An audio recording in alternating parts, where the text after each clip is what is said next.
हरे कृष्ण। जगन्नाथपुरी का दूसरा नंबर पाठ नहीं, तीसरा नंबर पाठ कथा सुनते हैं। तीसरा नंबर, ओनली 3। तिरंडी स्वामी ओम विष्णुवाद भक्ति प्रसाद विष्णु महाराज गुरुदेव के कमल चरण में सर्व दामोदर दास का कोड कोड और प्रणाम। तो महाराज विद्यापति ने पूरा हट करने लगा कि हे देवी, उनकी जो सरदार का पत्नी से बेटी से जिसे विवाह किया था ना, बोला हे देवी, तुम अगर मेरी जो इच्छा है, मैं भगवान का भक्त हूँ, भगवान का दर्शन करना चाहता हूँ, कहाँ जंगल में पकड़ हुआ है, अगर नहीं कराओगी तो मैं आत्महत्या कर लूँगा, तुझे भरा जवानी में विधवा कर दूंगा मैं, फिर विधवा बनकर सारा जीवन जीता रहना। मैं तो मर जाऊंगा क्योंकि मैं भगवान का भक्त हूँ, भगवान का दर्शन नहीं पाऊंगा तो क्या करूँगा जी के मैं।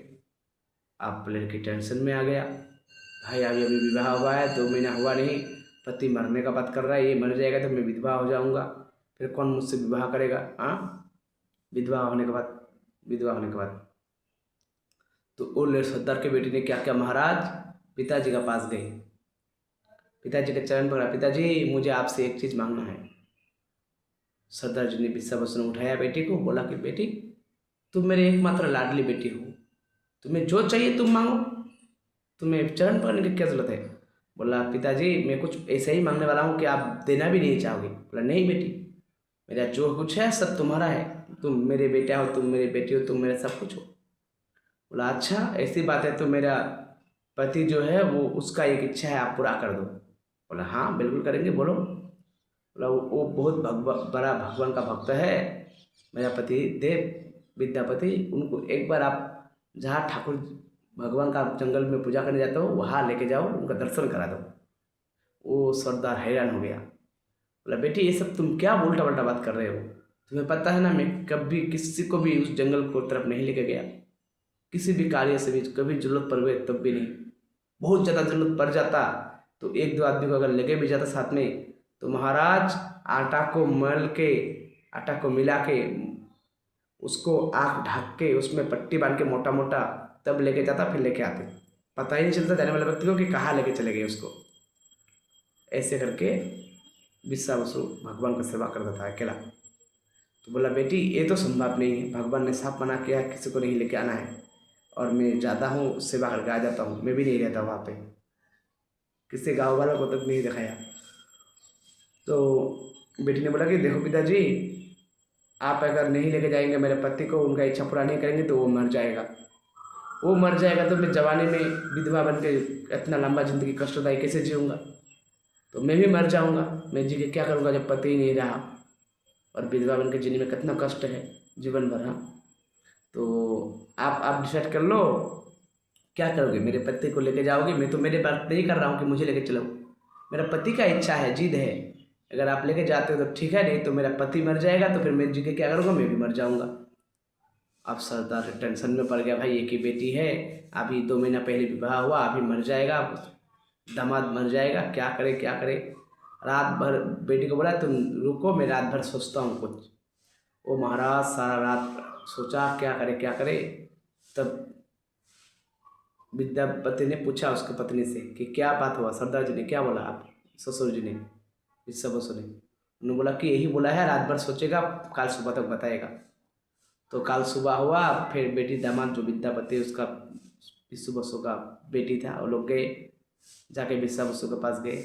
बोला देखो दामाद जी, ऐसे तो उस जगह पे मैं कभी किसी को लेके गया नहीं और चाह भी नहीं सकता, पर तुम जिद कर रहे हो और तुम्हारे साथ मेरा बेटी का विवाह हो चुका है, अगर तुम कुछ कर लोगे उल्टा पल्टा फिर मेरे बेटी का जीवन खराब हो जाएगा, इसलिए मैं तुम्हें लेके जाऊंगा, पर एक शर्त है। तो विद्यापति ने पूछा बोलो शर्त क्या है, शर्त क्या है। बोला यही शर्त है, मैं आटा को मिला के तुम्हारा आँख में भर दूंगा बड़ा बड़ा बुला करके, और मोटा मोटा कपड़ा आँख में बांधूंगा, और कान में तुला डाल दूंगा, और तुझे लेके जाऊंगा, जहाँ लेके जाऊंगा फिर तुझे पता नहीं चलेगा। तुमने क्या बोला, तुझे लेके जाना है ना भगवान के पास, तो मैं तुझे लेके जाऊंगा फिर लेके आऊँगा, ठीक है, और तुम्हें कुछ देखने सुनने का वो नहीं मिलेगा अवसर, कुछ देख नहीं सकते हो कुछ सुन नहीं सकते हो।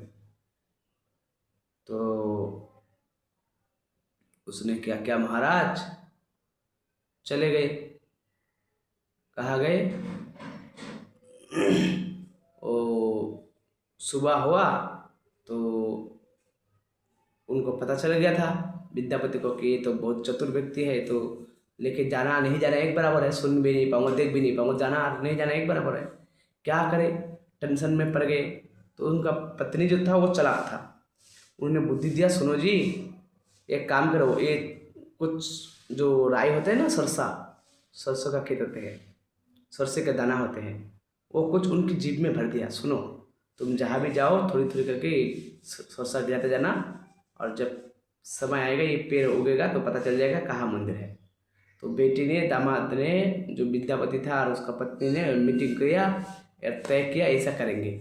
सुबह सुबह महाराज आया बिस्सा बसु, पूरा आँख में आटा लगाए, पूरा पट्टी लगाया 3-4, और पट्टी लगा के चले गए। तो उस विद्यापति को लेके आज भगवान के जंगल में, जहाँ गुफा में पूजा करते थे भगवान श्री कृष्ण को, जगन्नाथ रूप में, नीलमाधव के रूप में। तो विद्यापति ने क्या किया, महाराज जीप में बहुत सारा सरसा भर लिए और थोड़ी देर बाद थोड़ी करके गिराता रहता था। गिराते पहुंच गए कहाँ, गुफा पे पहुंचने का बाद महाराज, वो बहुत दिव्य ज्योति सा महसूस हो रहा है, बहुत सुंदर सुगंध। वहाँ पे सरदार जी भगवान का पूजा कर रहा है, पूजा कर रहा है। और पूजा करते करते वो सरदार जी ने फिर उसको एक साइड में रख दिया, कहीं दूर में खड़ा कर दिए, और पूजा करते करते वहीं पे थे गुफा में। तो वो जो विद्यापति था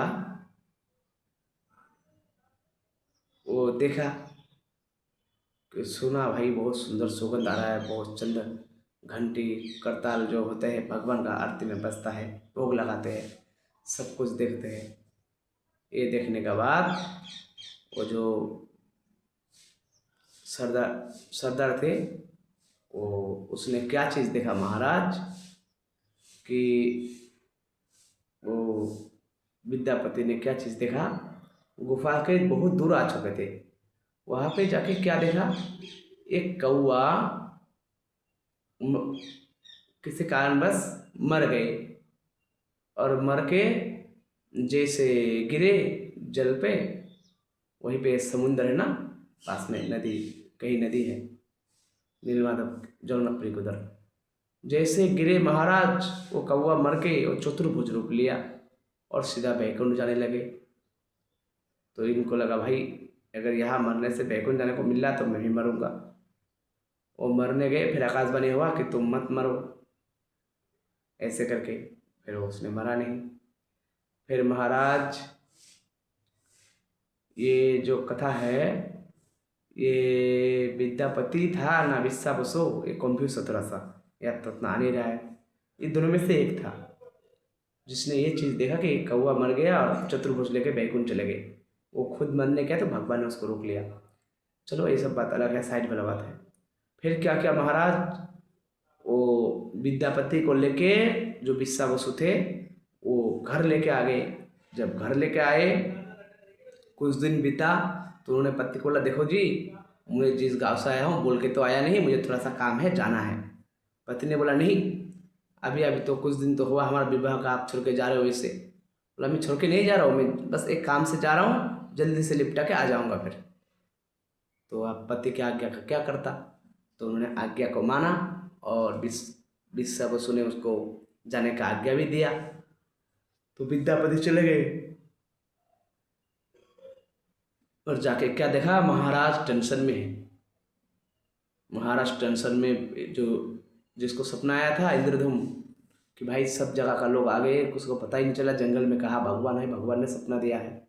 लेकिन आप जैसे विद्यापति आया उसके पास, ये बात सुन के राजा थोड़ा खुशी हुआ, आनंद हुआ।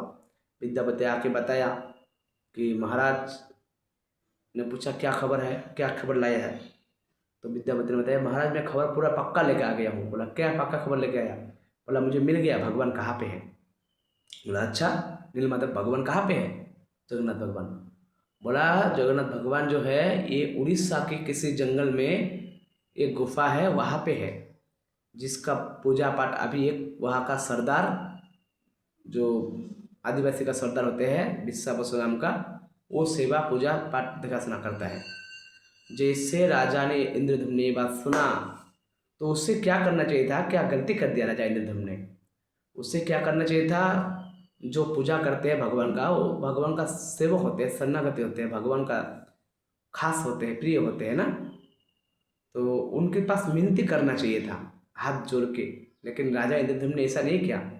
उन्होंने हाथी घोड़ा सेना सब कुछ लेके आ गए जैसे कोई जिद्द करने जा रहा है, और आके महाराज वैसे ही हमला कर दिए, अचानक से हमला कर दिए। और उस गांव में ये लोग तो बहुत बलवान थे, राजा इंद्रधुम्न, उसका बहुत सारा सेना था, हथियार थे। और इधर सरदार जो बिस्सा वो सुथार, उनका जो गांव वाले आदिवासी थे वो लोग छोटे से थे, थोड़ी सी गांव था छोटा सा, तो वो लोग को उतना जिद्द विद्द का आभास था नहीं। अचानक जिद्द हो गए, ये लोग पराजित हो गया। तो जो बिस्सा बसु थे सरदारों का राजा, वो बहुत रोने लगे। बोला भगवान आप मेरे पास आए, मुझे पूजा पाठ के लिए सेवक बनाया, मुझसे पूजा पाठ कराते थे, आज आप मुझे छोड़ कर चला जाएंगे, और वो भी इस तरह से जो जबरदस्ती आपको लेके जा रहा है। हाँ, मैं आपका भक्ति में क्या कमी रखा, मैं सारा दिन आपको देता था सुबह से लेकर शाम तक, अपना जीवन मैंने जिया ही नहीं। बहुत रोने लगे। लेकिन ये जो विद्यापति था उसने तो स्वर से गिरे दिए थे ना, कहाँ तक, मंदिर मंदिर तक, जहाँ गुफा है जंगलों में। तो महाराज वो उसी कुछ महीने में वो सरसे का पेड़ उग चुका था, उसी को देखते देखते उस गुफा तक पहुंच गए जंगल के अंदर। राजा इंद्रधुम्न और विद्यापति ने उसको लेके गया और कुछ सेना, जाके देखा जहाँ में नील माधव थे, भगवान जगन्नाथ थे, वहाँ गायब। गुफा तो है पर वो भगवान गायब हो गए।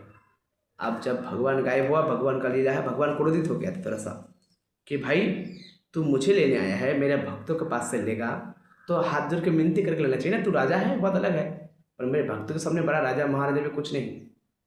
तो तूने मिनती किया नहीं, शरणागति हुआ नहीं, तूने ताकत से लेना चाहा मुझे, तो मैं तो मिलता नहीं भैया, ताकत से ना, पैसे से ना, बड़ा सुंदरता से ना, कोई और चीज़ से, ज्ञान से, मैं तो भक्ति से मिलता हूँ।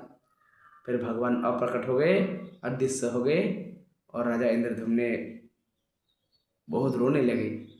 और राजा इंद्रधुम्न ने पूरा गाँव से माफ़ी मांगे और बहुत पश्चाताप किए कि हे भगवान कहाँ चले गए, आप बिस्सा बसु भी रो रहा है, इतने दिन भगवान का सेवा किया, आप कहाँ आओ, अदृश्य हो गए, अंतर ध्यान हो गए, मिल नहीं रहा है। आप सबको वही दुख रहा कि भगवान कहाँ चले गए, भगवान कौन सा जंगल में चले गए, बड़ा मुश्किल से ढूंढ ढूंढ के मिला था, अब कहाँ चला गया। फिर राजा इंद्रदम्न ने अपना खाना पीना छोड़ दिया, अपना खाना पीना छोड़ दिया, भूख प्यास में रहने लगे और भगवान से विनती करने लगे रोज रोज कि भगवान, सुबह शाम उठ के नहा धो के तिलक करके माफ़ी मांगते, भगवान मुझसे भूल हो गया, गलती हो गया, मुझे आपका भक्तों के गांव पे चढ़ाई नहीं करना चाहिए था, सेना नहीं लेके जाना चाहिए था, मुझे जिद्द नहीं करना चाहिए था, मुझे तो शरणागति होना चाहिए था, हाथ जोड़ के जाना चाहिए था, मुझे क्षमा कर दो, आप कहाँ पे हो बताओ।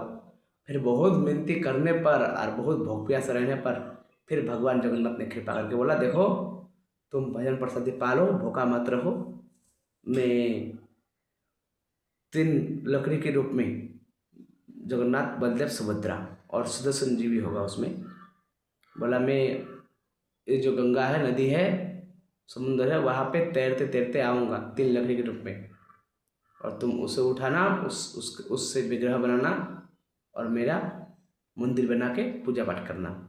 ऐसे फिर उसने सपने दिए। फिर राजा इंद्रदम्न ने जब सुबह उठा, बोला चलो, आप राजा इंद्रदम्न बड़ा खुश हुआ कि भगवान ने सपना दिया है, भगवान मेरे पास आएगा, लकड़ी की रूप में आएगा, उसको मूर्ति विग्रह बना के पूजा पाठ करना, जगन्नाथपुरी पे मंदिर बना के। ऐसा भगवान ने भक्तों पे कृपा किया, इंद्रदम्न पे। आगे का कथा फिर और है, ये 3 नंबर पाठ है, 4 नंबर वाला काल करेंगे वीडियो। राधे राधे, हरे कृष्ण। और भी कथा बहुत बड़ा है जगन्नाथपुरी का, एक एक पाठ रोज।